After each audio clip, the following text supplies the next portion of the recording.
been living in Austin for about 12 years. I've been organizing off and on for about 25 years.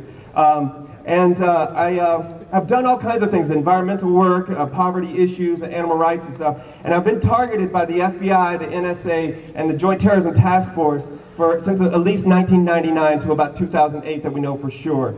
Now, when I say targeted, you have to understand that they did everything that you could imagine. Grand jury subpoenas. I was investigated in 13 field offices by the FBI in 9 states. They went through my trash, they tapped my telephone, they tapped my interwebs. They did everything you can think of. All my known relations were put on the list. I could not fly for 5 years. And going through all of this, I knew it was happening at the time, but I couldn't do anything about it because I wasn't charged with a crime. At least, if I had been charged with a crime, I could have lawyered up and gotten people out, gotten lawyers to really defend this stuff in court. But really what it was a whisper campaign. And APD and the Texas State troopers that are on this property were part of that. The UT police are part of it. And it wasn't a vast conspiracy. It wasn't gang stalking. This was targeted for political dissent. And I want to be clear about that, because it wasn't like it was some vague actions that I did. I was an animal rights and an environmental activist for a long time and being an anarchist. So I won the lottery, pulled the cord, and I got 3 of the top 4 things in the war on terror. And I want to talk about the war on terror, really, because the war on terror is a war on us. And I want people to know that. And it's not just us as white people in this country. And it's not just wealthy people in this country, but mostly marginalized communities in this country, people of Middle Eastern descent, people of Eastern Europe descent, people of Muslim faith are the people who are bearing the brunt of this. You know what? I mean, they're taking information from us, but so is Google, so is Twitter, so is Apple. And those people are taking way more information than the NSA is taking. But the people who are bearing the brunt of this, who are having their doors kicked in, who are being set up by the government over and over again, largely are Muslim people and people of Middle Eastern descent. And I think that we need to keep that in our mind and thinking about that. The reason I'm standing here today is because I'm a white, loudmouth male and I made the FBI look stupid. And they couldn't put me in prison.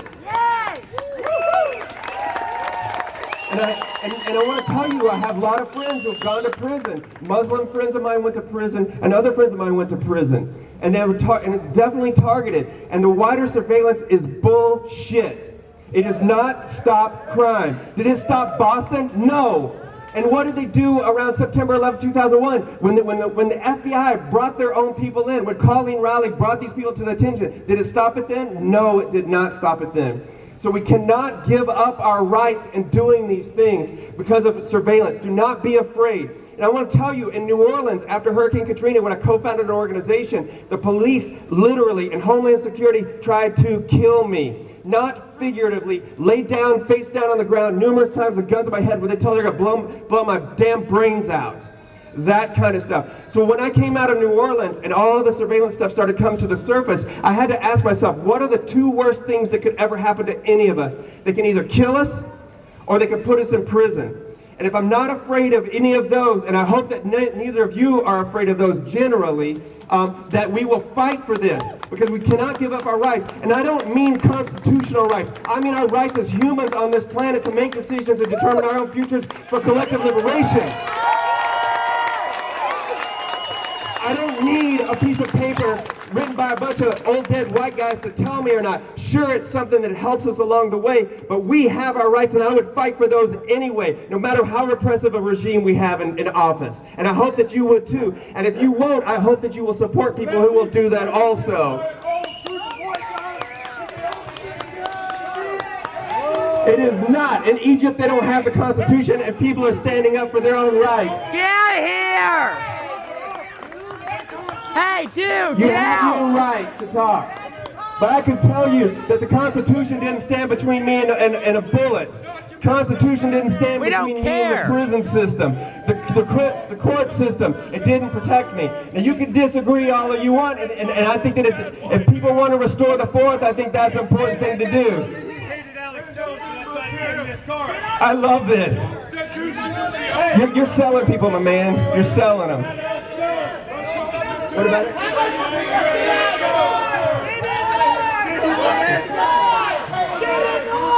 I love this. So anyway, We as conscious people in this country need to continue to take a stand. We need to protect the freedom fighters who have let information out, like Bradley Manning, like Edward Snowden, like Jeremy Hammond.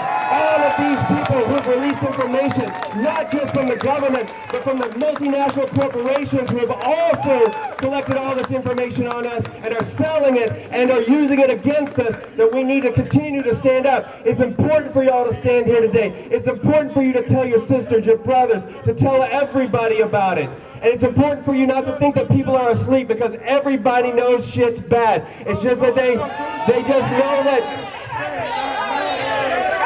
in your opinion. I love this. I love this guy. This is great. Guys, the 10th Amendment are the only things protecting your